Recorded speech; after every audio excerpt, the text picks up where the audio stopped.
Yo, ni wakati wa kuamka na kutaabika, sio kwa nguvu zetu, bali kwa neema inayotushika. Kutoka vumbi la ardhi mpaka kilele cha utukufu. Sikiliza, amini, pambana.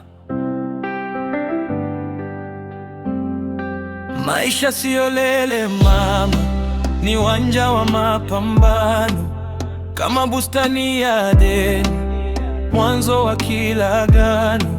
Mungu alimweka Adamu, sio alale na kuota, bali ailime ardhi, jasho lianze kumtoka. Hata Nuhu alichekwa akijenga safina kavuni. Watu waliona pumbavu, yeye akiona tumaini.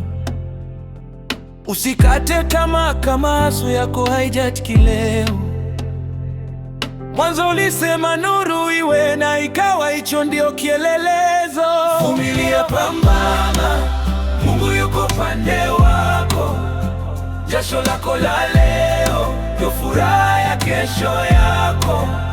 Kutoka mwanzo hadi agano jipya la neema, anayebisha hodi, milango itafunguka daima. Keep pushing, keep praying, usiangalie nyuma. Baraka za mbinguni ni kwa wale wanaojituma.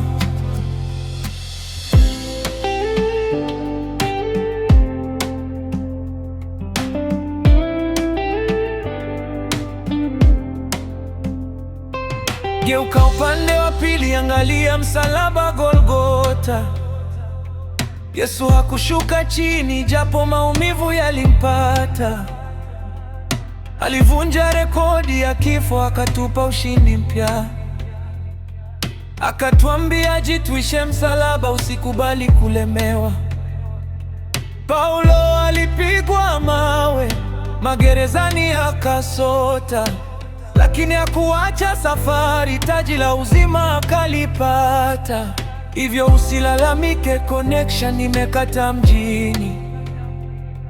Weka bidii kama Petro, tupa nyavu zako baharini. Vumilia, pambana, Mungu yuko pande wako. Jasho lako la leo ndio furaha ya kesho yako. Kutoka mwanzo hadi agano jipya la neema, anayebisha hodi, milango itafunguka daima. Keep pushing, keep praying, usiangalie nyuma. Baraka za mbinguni ni kwa wale wanaojituma.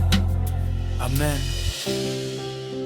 Usijilinganishe na wengine, bio yako ni tofauti.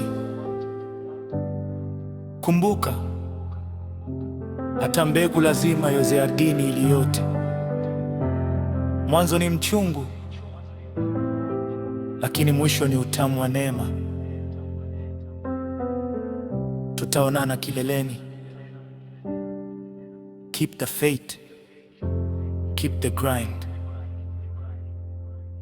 Barikiwa.